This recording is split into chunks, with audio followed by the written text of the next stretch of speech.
Je vous demande de le croire, c'est en direct.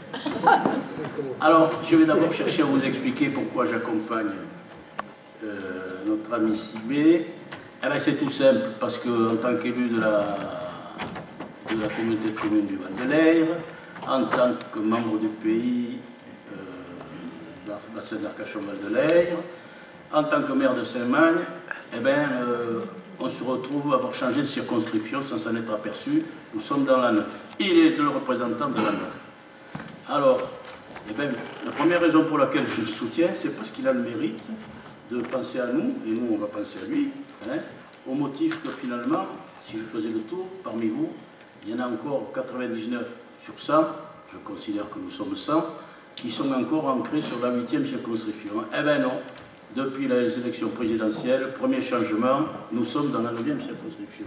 Il est notre candidat, il a bien du mérite, parce qu'il se retrouve avec 9 cantons, c'est quand même pas n'importe quoi, et à chaque canton, sa spécificité, si je peux employer cette formule.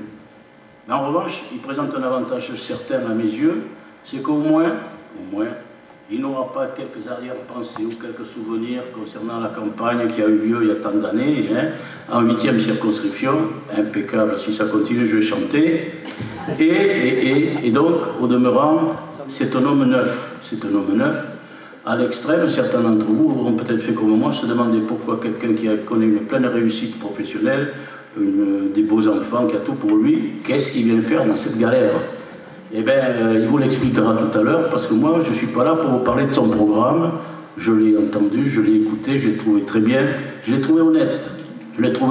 C'est pas toujours facile, hein. Alors moi, j'ai comme mission de vous parler de la concurrence. Alors on n'a pas choisi comme ça, hein, mais on s'est intéressé à celui qui était le plus brillant, hein, en la circonstance, Gilles Savary. Alors, je vais d'abord commencer par une citation, c'est toujours utile, mais pas une citation qu'on va chercher pour appuyer quelque chose, non. Non, c'est ce que j'ai eu en lecture sur un blog de Gilles Savary. Et je vous prie de bien m'écouter, C'est très agréable à lire, c'est plus difficile à dire, mais je vais m'appliquer. Notre doux département est pour une très grande majorité peuplé de salariés à vie du secteur protégé. Alors si quelqu'un se reconnaît, il lève la main, hein. De retraités, oh il n'y en a qu'un, c'est pas possible, et de propriétaires de vignes, de pierres et de vins. Même pas dans le vin, ça marche pas. Et de pain, il fallait dire de pain. Voilà. Ces heureuses conditions ne donnent pas spécialement, écoutez la suite, un sens impérieux de l'intérêt général et de la nécessité de produire des richesses pour les partager. Alors ça, voilà au moins quelqu'un qui est clair sur les... Alors, est-ce que dans l'assistance, il y a quelqu'un qui n'est pas concerné par ça? Faut-il que je relise? Non, ça va. Eh bien alors, voilà, on est d'accord. Alors, si vous le voulez bien, je connais bien ce candidat, puisque c'est mon conseiller général. Donc, vous voyez, j'ai un pied ici et un pied à Talence. Donc, je le vois 4 fois par an, il vient, il prend des nouvelles de ma santé, il sait qui je suis, il sait que je vote pas pour lui, puisque je vote ici. Sinon, peut-être que ça s'arrête là. Et donc, j'ai été pas surpris de le voir récemment. D'ailleurs, nous l'avons reçu avec certains de mes collègues il n'y a pas longtemps, où il est venu nous parler d'emploi, avec comme objectif, il m'a expliqué en téléphonant qu'il était le 2e vice-président chargé de l'emploi, et que donc il voulait évoquer la question avec nous. Il a évoqué la question avec nous, il nous a dit qu'il avait beaucoup de problèmes avec la Société d'économie mixte des lasers, hein, premier point, et que ma foi, si à l'occasion, au lieu d'avoir sur nos zones économiques l'installation d'artisans, ma foi, il était prêt à en prendre quelques-uns. Ça m'a mis en joie, Ça vous fait rien, mais nous, ça compte beaucoup, parce que on en a besoin de ces installations pour avoir un tissu économique d'une part, et surtout aussi pour créer de l'emploi. Voilà. Alors, ceci étant, je vais, si vous le voulez, lister, je ne sais pas combien on a de temps, à l'infini. Alors, donc, comme vous savez, c'est comme dans les sermons, passer 10 minutes, on n'est plus très attentif. Je vais m'appliquer pour vous tenir éveillé, et vous me direz après ce que vous en pensez. Hein. Alors, je vais donc vous rappeler quels sont les objectifs de M. Savary. Hein. Alors, il est le défenseur de la ruralité rurale contre l'agglomération qui pompe tout. Et je précise quand même, pour ceux qui ne le sauraient pas, que depuis 20 ans au moins, nous sommes déjà dans l'aire urbaine de Bordeaux. Alors, ce n'est pas une nouveauté, et ce n'est pas le fait d'être notre défenseur au niveau rural qui changera grand-chose à la chose. Mais c'est un argument. C'est un argument. Alors, il est le défenseur de la spécificité territoriale de notre zone périurbaine, avec l'arrivée de populations avec de nouvelles exigences, avec parfois une paupérisation grandissante. Alors c'est vrai qu'on reçoit beaucoup de jeunes d'ailleurs, hein, et je regrette qu'il n'y en ait pas davantage avec nous ce soir, et qui trouvent leur place dans notre périmètre. D'abord, ils viennent la chercher parce que c'est le seul secteur où ils trouvent encore, en se saignant, des possibilités pour construire. Et mes collègues qui sont en face, ils ne vous diront pas le contraire, parce qu'ils commencent par construire, et puis après ils vont penser au garage, puis peut-être une pièce à aménager, ainsi de suite. Autrement dit, c'est un parcours de combattant pour une majorité de ces jeunes. Et puis le deuxième volet, c'est que, ma foi, nous sommes l'intérieur d'un pays, du pays bassin d'Arcachon-de-l'Aire, et que, eh bien, ma foi, des jeunes qui sont nés sur le littoral, eh bien, ils viennent vers l'intérieur parce qu'ils veulent rester au pays, mais qui ne trouvent plus, avec les moyens qui sont les leurs, de financement pour faire face à l'achat d'un terrain ou même d'un appartement. Alors, sur cette formule qui a été employée, avec parfois une paupérisation grandissante, je ne vous cache pas que c'est pas très sympa, parce que quand on parle de paupérisation, on parle de classe sociale, c'est-à-dire que de même dans mon introduction, et c'était la lecture du blog de notre collègue là, eh bien vous retrouvez toujours cette notion, hein, de découpage. Je ne trouve pas que ce soit très bon. D'ailleurs, la conclusion qui vient derrière, c'est cette ruralité nouvelle montre de nombreux points communs avec la problématique des quartiers. Alors nous, les quartiers, chez nous, ça a un sens bien particulier, mais ce n'est pas l'univers parisien qu'on connaît chez nous, hein. Je trouve que c'est relativement facile d'employer cette formule, sachant que finalement elle n'a pas de sens précis chez nous. Ensuite, j'ai découvert, en lisant la presse aujourd'hui, que c'est une comparaison, qu'il avait comparé la carte de vote du Front National avec la carte de pauvreté du Conseil Général. Alors, autant d'élus que nous sommes dans cette salle, je découvre aujourd'hui qu'il y avait un classement existant en ce domaine. Je pense que c'est pas... Je comprends très bien qu'au niveau de la solidarité, on cherche à savoir comment sont classés les gens, hein, mais je pense que c'est pas idéal à ce niveau-là. Alors, dans les projets, une loi introduisant des contrats de service public négociés avec les collectivités dans le cadre d'un contrat de plan pourrait rééquilibrer les enjeux territoriaux. Vous avez compris? Moi, rien. Depuis que j'ai lu ça, je n'ai pas encore compris. Je cherche. Mais une loi introduisant des contrats de service public négociés avec les collectivités dans le cadre d'un contrat de plan pourrait rééquilibrer les enjeux territoriaux. Ça mérite d'être mûri, réfléchi et mûri. Une autre proposition, elle est originale, parce que depuis la loi de 1905 qui a créé les associations, il est proposé de réfléchir à un statut pour le bénévolat. Je ne pense pas que le candidat que j'ai à ma droite, là, il ne va pas réfléchir à ces questions-là. Je pense que, ou alors vraiment, il faut qu'il ait beaucoup de temps, hein, parce que ce n'est pas pour demain la suite. Hein. Un sujet qui nous intéresserait tous, mais ça ne coûte pas cher, mais vous savez ce que c'est? Les promesses n'engagent que ceux qui les reçoivent. C'est de Jacques Chirac, je rappelle, c'est de Jacques Chirac. Eh bien, instaurer une redevance communale sur les grandes infrastructures de transport, ah ben ça nous intéresserait, c'est sûr qu'on serait content de toucher sur les autoroutes, sur la LGV pour ceux qui sont concernés, c'est pas notre territoire, et puis bien d'autres possibilités. Attendons, c'est inscrit, il s'en occupe. Revenir sur l'extravagant partage de la ressource en eau. Alors je rappelle que ça c'est hermétique, hein, c'est hermétique. Je rappelle simplement que l'eau c'est la vie, suivant la formule. Vous savez aussi que l'eau, eh ben, sur ce département, et je trouve que c'est tout à fait bien de la part du Conseil Général et de la préfecture, c'est un prix de solidarité, c'est-à-dire celui qui n'a pas d'eau, il en reçoit des autres, hein, Pour nous, c'est Budos. Bientôt, il y aura Saint-Magne pour 16 millions de mètres cubes qui viendront compléter. Et là, c'est dans un domaine différent d'ailleurs. Et bon, ben, celui qui a de l'eau, il doit en faire bénéficier sur... Alors, qu'est-ce que veut dire cette notion-là? Bon. L'extravagant partage, je sais pas, l'eau de Budos, elle va à Bordeaux, elle remonte ensuite, elle revient en partie de là où elle est partie, puisqu'elle va jusqu'à Socat, jusqu'à Cabanac, pour vous dire, hein. Ben, c'est comme ça, c'est pas le même diamètre de tuyau entre l'aller et le retour d'ailleurs. Mais ça va aussi sur tout ce qui est l'entre-deux-mers et au-delà. Hein. Regardez là où peut mener l'amélioration, ça, n'importe qui peut le dire. Hein. C'est profond, j'espère que vous l'appréciez. Regardez là où on peut amener de l'amélioration. Ben, moi je suis marié depuis plus de 50 ans, et ma femme, on cherche toujours dans nos rapports à améliorer. Alors un autre sujet. Non, mais ça vous fait sourire, donc ça doit faire sourire.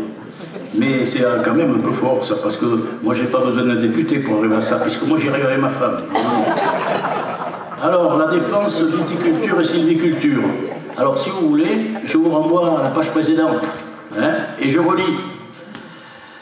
Là, notre doux département est pour une très grande majorité peuplé de salariés à vie du secteur protégé, se sont reconnus de retraités et de propriétaires de vignes, de pierres et de pins. Donc, la sylviculture et la vigne, et bien ça y est, cette fois-ci, il a changé d'idée, il s'en occupe. Les objectifs, un objectif, modifier les pratiques sur le terrain pour servir une intelligence collective du territoire. Ça, hein, ça, il faut la sortir, celle-là aussi. Hein. Si je ne sais pas qu'il y a eu des questions, je ne pense pas qu'il y a eu de questions sur ce sujet. Et moi, j'ai trouvé des questions que je n'ai pas trouvées là. Hein. Ben, par exemple, le vote des étrangers, ça m'aurait plu, même si ce n'est pas simplement du ressort du candidat, mais ça m'aurait plu. Le mariage homosexuel, ça m'aurait intéressé aussi. Il n'y a rien eu. Alors il faut que vous sachiez qu'en janvier dernier, l'ex-président de la République, il avait missionné 4 députés, séparés dans l'Hexagone, hein, en leur demandant ce qu'ils pensaient qu'on pouvait faire pour améliorer tous les problèmes qu'on rencontre en ruralité. Alors je vais à mon tour, et ce n'est pas le candidat qui va le dire, parce que lui, s'il a une intervention à faire, il le fera en fonction du moment et de ce qui touche notre territoire. Mais voici en gros ce qui a été retenu, parce que les conclusions, eh bien, je suis heureux de vous dire, elles ont été tirées fin avril ou début mai, on ne sait pas exactement la date. Mais en fait c'est intéressant. Alors la mission sur la ruralité, elle a tenue et elle a conduit aux conclusions suivantes. Ce n'est pas une nouveauté, mes collègues maires, ils connaissent ça, qu'ils soient sur l'estrade ou qu'ils soient en face, là. Il faut des corrections pour adapter les normes et les règlements aux particularités des zones rurales. Alors des exemples, on peut vous en donner. On peut vous en donner des quantités. Je prendrai, par exemple, je pourrais parler de l'urbanisme, parce que ça nous intéresse à tous. Parce que nous, on est dans le groupe C, c'est-à-dire si on veut faire de l'habitat social, eh ben, on ne va pas trouver beaucoup d'aménageurs. Hein. On a penché la semaine dernière sur le plan local de l'habitat, dont on a tous besoin. On est d'accord pour faire de l'habitat social, mais on ne va pas trouver d'aménageurs. Voilà. Et bien là, c'est des choses qui sont pas écrites comme ça, mais qui sont prises en ligne de mire. Il a été prévu un ministre de plein exercice pour l'aménagement du territoire. Alors ça n'a pas été communiqué avant la constitution de notre dernier gouvernement, mais ça peut venir, hein. Ça peut venir. Je pense qu'après le 17 juin, il y aura peut-être un petit renouvellement, hein. On ne sait jamais. Hein. Une idée qui est très intéressante et qui nous plairait bien, c'est la constitution de zones franches rurales. Alors vous savez que sous la précédente mandature, on a créé des zones de revitalisation rurale. C'est-à-dire, ça fait comme objectif de faire lever le niveau d'une façon générale. Mais des zones franches, ça présente un autre intérêt. C'est sûr que ça peut attirer des entreprises ou des gens qui voudraient venir vers chez nous, mais qui ne peuvent pas. Alors quelque chose qui me plaît beaucoup, et je suis sûr que vous allez tous être satisfaits d'entendre ça, ça n'a pas paru, il va falloir que tu le mettes dans ta campagne. Hein. Suppression des zones blanches en téléphonie. Alors je connais quelqu'un là au deuxième rang, ça l'occupe tous les mois. Et élu depuis 2 mandatures. Donc il y a du boulot. Hein. Et bien maintenant, le manque de peau, il n'a pas de chance. Hein. On a changé de président. Mais il va insister. Alors, il est prévu la création d'un correspondant pour la ruralité, c'est dur à dire ça, et de rang de sous-préfet. C'est-à-dire qu'il y aurait quelqu'un, un sous-préfet, dont la mission exclusive serait de faire la passerelle entre les services de l'État et également les collectivités. Il est prévu de même que le préfet aurait un pouvoir réglementaire de proportionnalité de substitution. Les collectivités ayant droit, c'est bien, de proposer une adaptation des normes à la ruralité. Et c'est ça qui nous intéresse. C'est ça qui nous intéresse. Il ne faut pas se tromper. On est en train de chercher à faire un schéma de cohérence territoriale à l'échelle du pays. Et il est bien évident que ce qui est valable dans le littoral n'est pas forcément valable dans l'intérieur et qui nous crée bien des soucis. Quelque chose qui doit plaire aussi, eh bien, il faut tendre vers l'abandon de la logique de contrôle, c'est un sujet que nous connaissons bien, par de nouveaux apports de cogestion de projets, c'est-à-dire l'administration et la collectivité, de conciliation, vous voyez, où c'est jusqu'au bas, et enfin de médiation, c'est-à-dire que le préfet de région, hein, ou tout au moins du département, est là pour faire les deux parties. Eh ben, on est en train, sans qu'il en paraisse, à ce niveau-là, d'essayer de faire quelque chose qui est la commission mixte entre des sénateurs et des députés, sachant que, ben là c'est le préfet qui aura le dernier mot, sachant que quand on parle au niveau de l'État, c'est l'Assemblée nationale qui a le dernier mot. Une chose qui nous intéresse encore, assouplissement des règles d'urbanisme. Alors ça, je ne peux pas vous dire ce qu'il y a dedans, mais ce qu'il y a de certain, c'est que moi j'ai dû au moins voir passer 4 ou 5 codes de l'urbanisme, et je me sens mieux maintenant. Eh ben, vous êtes tranquille qu'avant les 3 mois qui viennent, il y en a un autre qui va arriver. Alors, assouplir les règlements d'urbanisme, c'est très difficile, parce que vous n'avez pas fini avec que déjà il y en a un autre qui a pris la place, sans qu'on vous prévienne d'ailleurs. On appelle votre attention, mais le temps qu'il y ait les décrets d'application, vous êtes en train de nager. Alors, un point important là, qui est pris, et je crois qu'il a été vu d'ailleurs, quels que soient les candidats, c'est la couverture médicale et numérique. Ben, vous savez que la couverture numérique, chez nous, elle est en place depuis longtemps, et c'est surtout sur les zones économiques. Je ne peux pas dire qu'elle soit terriblement utilisée, je dirais même qu'elle est très peu utilisée, je dirais même qu'elle n'est pas utilisée. Mais en revanche, la couverture médicale, ça c'est un... Mais en revanche, si elle n'est pas utilisée, elle est disponible, il faut le savoir. Hein. Donc c'est très important quand même. Il y en a beaucoup qui n'ont pas ça, nous, on a la chance de l'avoir. La couverture médicale, il faut que vous sachiez hein, que nous ne sommes pas dans les clous. Et nous ne sommes pas les plus malheureux, mais nous ne sommes pas dans les clous. Hein. Donc on trouve au travers de ça, enfin, un dernier point, et non des moindres, service public en milieu rural, c'est la création de relais de services publics et de développement de la culture de réseau. Alors c'est ce que nous cherchons à faire, nous, quand on est en communauté de communes, c'est déjà la mise en œuvre d'un réseau, hein, et une culture aussi. Ça ne veut pas dire que de temps en temps, il n'y a pas quelques difficultés, mais les difficultés, quand on a une culture de réseau, eh ben, on cherche à aboutir. Ah ben, nous, on est né en 2004, je peux le dire, et depuis 2004, on est toujours arrivé à une finalité qui satisfaisait les différents partenaires. Donc cette chose-là, elle est importante, parce que vous avez noté, au travers de ce que j'ai rappelé, premièrement qu'on mettrait un sous-préfet qui aurait une action, c'est-à-dire que le député, dans sa circonscription, quand il voudra discuter avec lui, il lui dira, mon ami, voilà, c'est comme ça que c'est prévu, et allez au turf. Et non, actuellement, ça ne se passe pas comme ça, enfin, ou alors je ne l'ai jamais entendu. Hein, je l'ai jamais entendu. Bon, ça c'est un point important.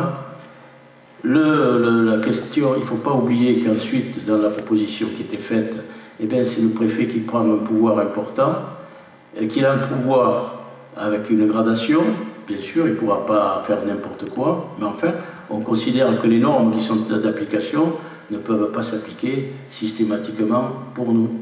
Je prends un cas concret actuellement. Si on veut faire de l'habitat social, je l'ai déjà évoqué tout à l'heure, mais on aura un problème parce que nous, théoriquement, quand on aura adopté le SCOT, on devra faire 50 constructions sociales par an.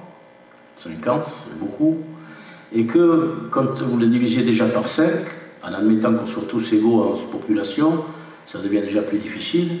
Mais si vous enlevez, par exemple, Lugos et Saint-Magne, hein, eh bien, ça va être plus dur pour ces deux-là, qui sont plus petits, parce qu'on va arriver à 2 ou 4 constructions par an. Il n'y aura jamais personne qui viendra, un aménageur ne va pas se déplacer pour 2 ou 4 maisons. Hein. Ça tient pas la route. Alors, je ne voudrais pas monopoliser la parole, je voudrais simplement, Maxime, te dire que tout ça, c'est bien. Tout ça, c'est bien. Ce qui est dans les tuyaux, c'est intéressant. C'est sans doute plus intéressant que j'ai lu en page 1. Ce que je voudrais, c'est que tu te rappelles qu'il ne faut pas se déjuger comme ça, dire le pire mal qu'on peut dire d'une circonscription, de gens dont nous sommes, et puis après, le lendemain, aller passer un coup de brosse en disant « votez pour moi ». Alors moi, de toute manière, Jérôme Savary peut-être, mais Gilles Savary, non.